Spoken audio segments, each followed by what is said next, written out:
Ben ora ciloko no pola, ben ora salah.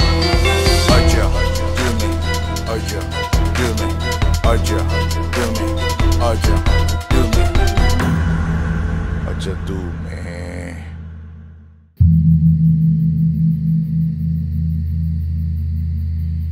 Assalamualaikum warahmatullahi wabarakatuh. Kembali lagi di channel Aja Dumi bersama saya Didra Rasid dan juga ada Ki Adek, dan masih bersama sahabat kita juga ada Mbak Mira Sartika. Halo Mbak. Halo.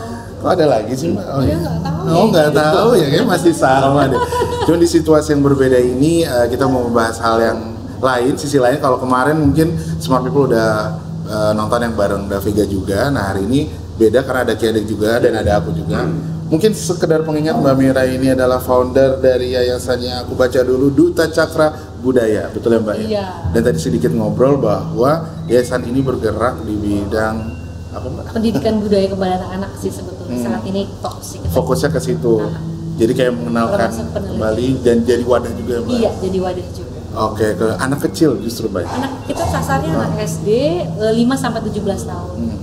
Kita ambil karya-karya budaya mereka seperti drawing atau video, terus kita juga karena kerjasama dengan Reconnecting with Your Culture International, nah kita broadcast juga ide hasil anak-anak ini ke internasional sehingga lebih dikenal. Kemarin anak-anak kita baru ikut di pameran di Jepang, beberapa di Jepang, terus tahun ini juga ada. Terus ada juga videonya kemarin ikut di video tarian dari beberapa daerah, itu 7 daerah kalau nggak salah, di conference di Meksiko. Conference di Meksiko? Iya, jadi anak-anak saya tuh bangga banget. Kita sebetulnya yayasan kita nggak ngajarin mereka, tapi they really want to showcase budaya mereka. Showcase, ya. Nah di tempat kita inilah mereka bisa showcase dan kita kasih ke. Jadi dengan yayasan badan teman-teman itu spread. Iya, dan kita kerjasama dengan Kementerian Kebudayaan juga di sini, gitu kan, untuk manggil anak-anaknya dari mana. Kita kerjasama dengan internasional juga. Jadi kita di tengah bridging. Iya, bridging. Senang banget sih. Senang. Tapi kalau untuk kayak aku gini bisa nggak sih? Oh bisa aja sih. Aku bisa nari Bali. Selama reconnecting with your culture. Reconnecting with your culture. Aku merinding loh Mbak. Pertama kali lihat ini kamu tuh, ini dia. Oke, dan Mbak Mira ini kan juga kan dokter dibilang gen dan DNA ya Mbak? Genetik ya. Genetik ya. Genesis juga dan Kedek juga ya, genetik juga dari sisi tradisi, praktisi juga. Ya. Nah ini aku pengen ini. Kita apa aku nih? Aku kok grogi. Nah, kok di sini grogi ya nanti ya? Aku juga grogi loh tadi. Ini ada apa nih? Jadi gini, Mas Adek, kita pengen ini Mbak, pengen bahas tentang karena Mbak Mel juga dari budaya juga, genetik juga.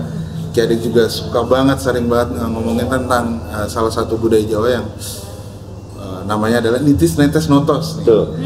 Nitis netes notos. Nah, kalau dari Ki Adek dulu nih Ki, sebenarnya nitis netes notos itu mungkin sekadar mengingat juga ke Smart People, itu apa sih Ki? Jadi nitis netes notos dalam budaya babat Jawa itu adalah mungkin sebuah gen keturunan ya, gen keturunan dari nenek moyang sampai kita sekarang. Di mana perilaku dari nenek moyang yang baik-baik bisa turun, tapi kalau yang buruk bisa turun juga, tapi dengan melakukan kegiatan spiritual ataupun acara-acara tertentu untuk melakukan pencegatan agar kelakuan buruk dari nenek moyang ini tidak turun sampai ke kita. Nah, jadi kita lakukan hal-hal pencegahan, umpama melakukan ritual-ritual tertentu gitu kan. Misalnya saat hitan, anak kita saat hitan kita melakukan ritual agar nanti menyetop kalau bahasanya itu kita stop kelakuan buruk atau perilaku buruk yang pernah ada atau yang diterima dari leluhur. Iya.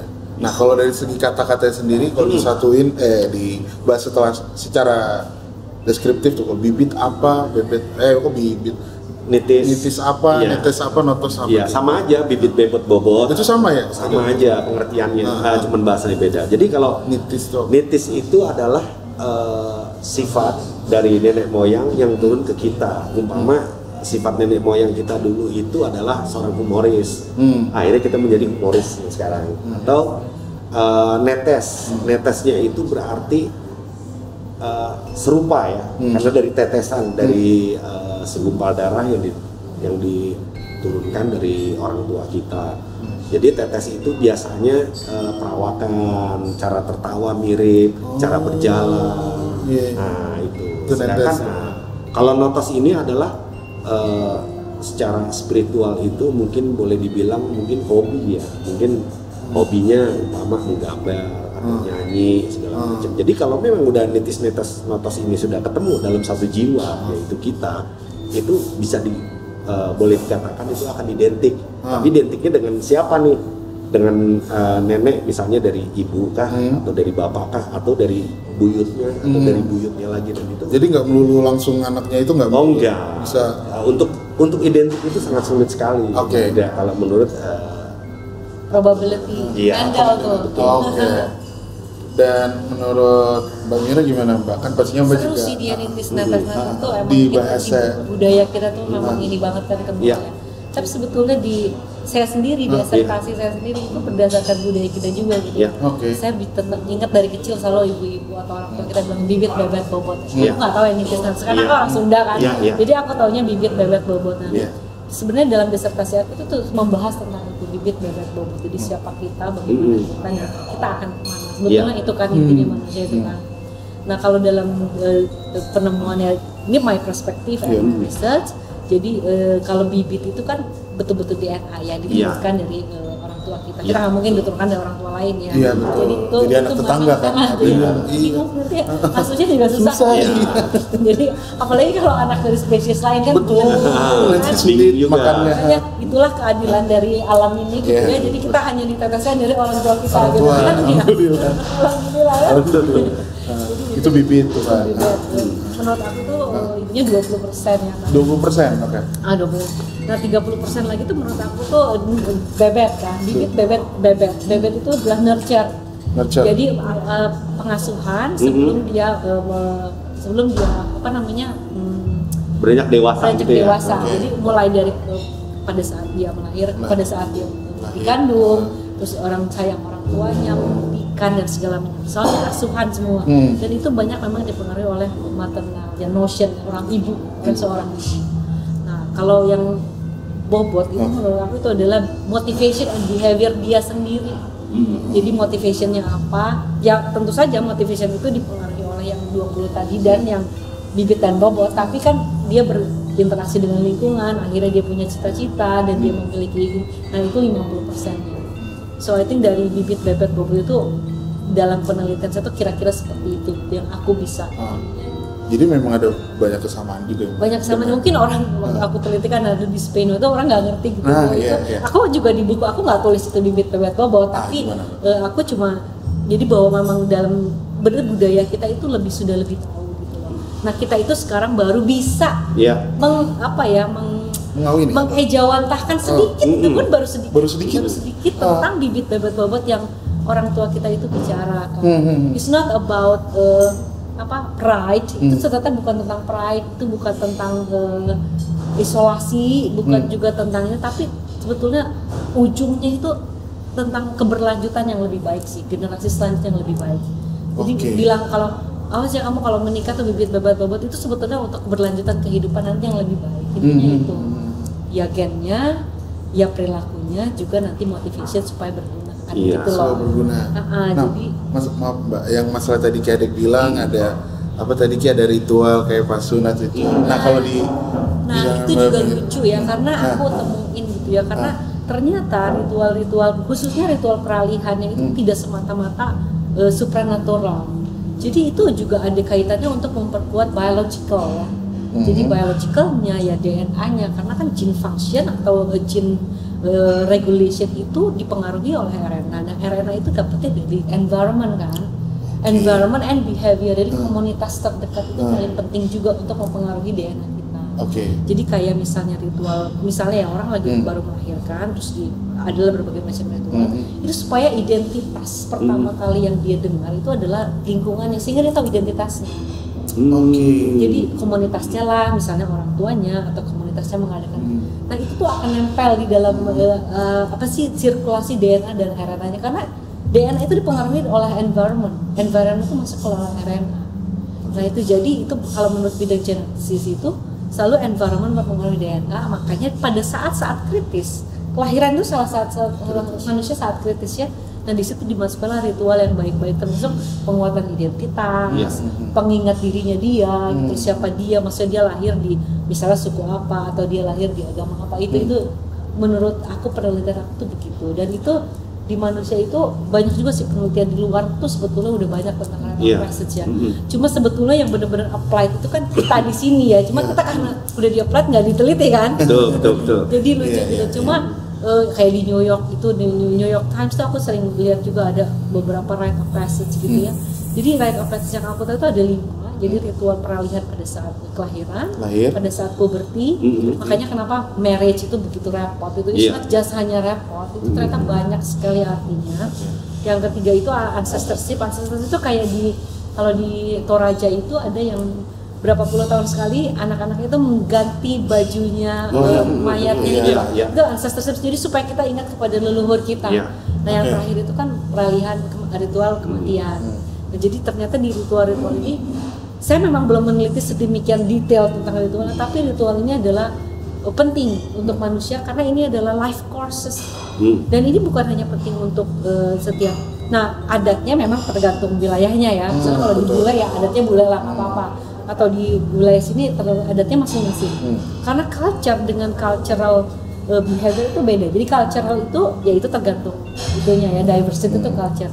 Tapi ritualnya itu sama. Pada 5 tempat itu sama, 5 saat itu sama, waktunya sama. Tapi kalau bentuknya, nuansanya itu terserah, tergantung dengan environmentnya. Karena kan budaya itu berharmoni dengan environment di mana di situ dia dilahirkan. Jadi itu sih. Jadi kalau ritual itu penting, pertama, kedua, makanya ritual rite of passage ya. Dan bentuk ritualnya itu sesuai kebijakannya. Karena aku tidak meneliti tentang ritual secara jelas kan. Aku nggak mau juga, tapi satu ritual untuk memperkuat identitas diri dan memperbaiki motivation and behavior dalam satu komunitas masyarakat itu penting dan harus dilakukan. Nah, akhirnya kita menemukan ya Kia, soalnya aku sempat bersama Udodome juga membahas masalah ritual tradisi yang sudah mulai ditinggalkan gitu. Dan ternyata banyak istilah-istilah ritual lagi yang ternyata kalau nggak salah ada bahasa bulenya gitu. Kayak anak sekarang kadang lebih suka yang bahasa bulenya. Betul. Maksudku kenapa nggak kita kebalik lagi gitu loh. Padahal sama mungkin tadi Mbak bilang. Sama. Dan itu baik juga ya. Baik banget. Dan yang kita teliti, yang aku teliti itu hanya sepersekian dari besarnya ilmu dari kebudayaan itu. Culture knowledge itu besar banget. Science tuh hanya baru bisa menguak, ya nggak banyak lah. Sedikit banget karena culture knowledge selalu holistic. Sedangkan science itu kan terbagi-bagi. Aku ngomong dari genesis, nanti ngomong dari antropologi beda lagi. Sedangkan culture tuh nggak pernah begitu. Culture sekali dia membuat itu sudah holistik. Kamu bisa lihat dari segala macam sisi, itu adalah bermanfaat gitu loh. Nah, sedangkan kita menelitinya dibagi-bagi.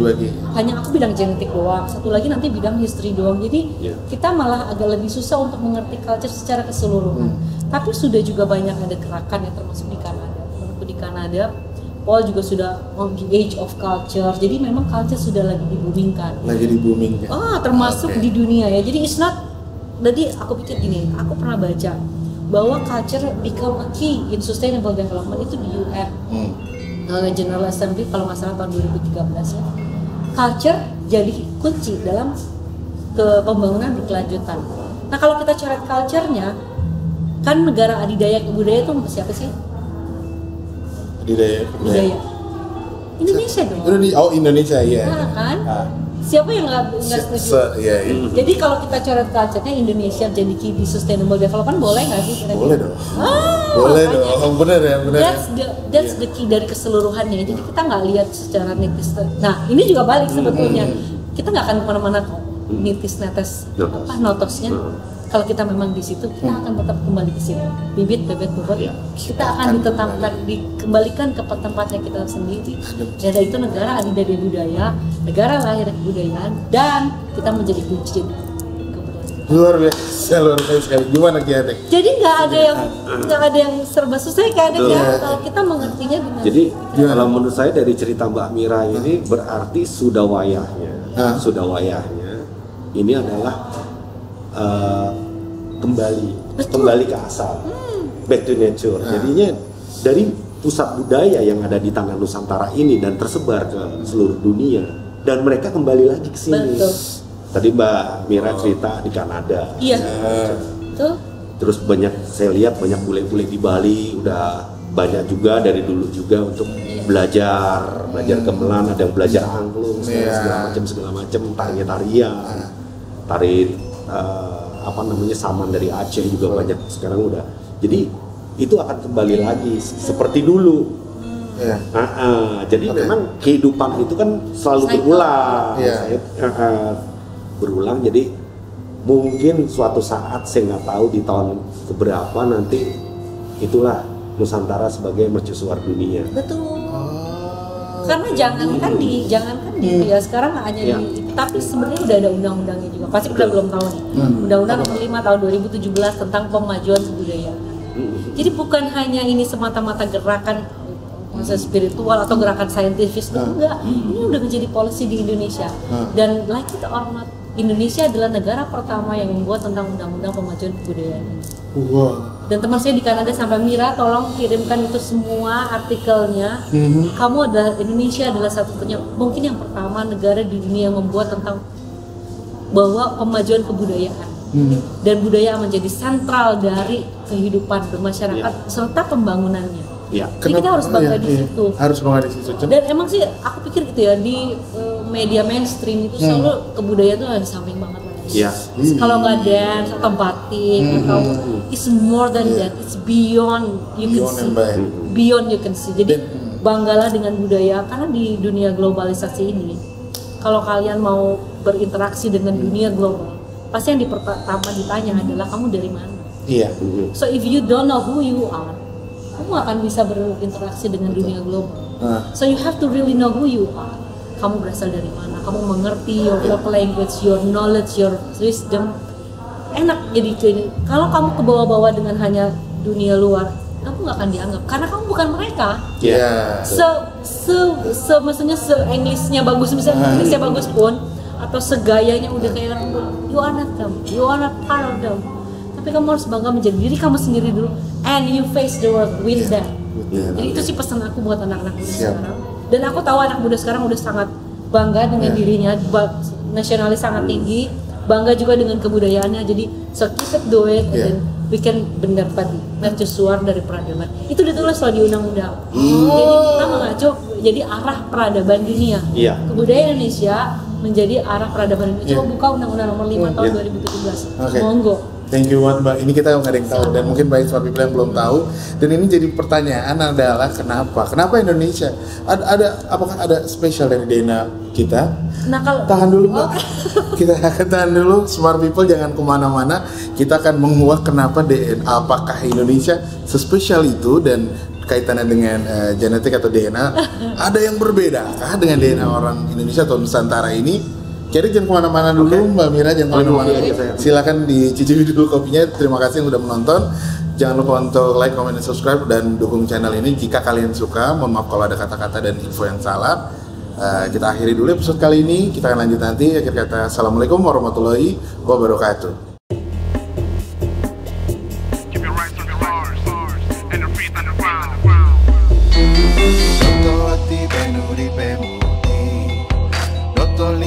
Ora kualat motor so ben ora ciloko noto pola ben ora salah aja dumi aja dumi aja dumi aja dumi aja dumi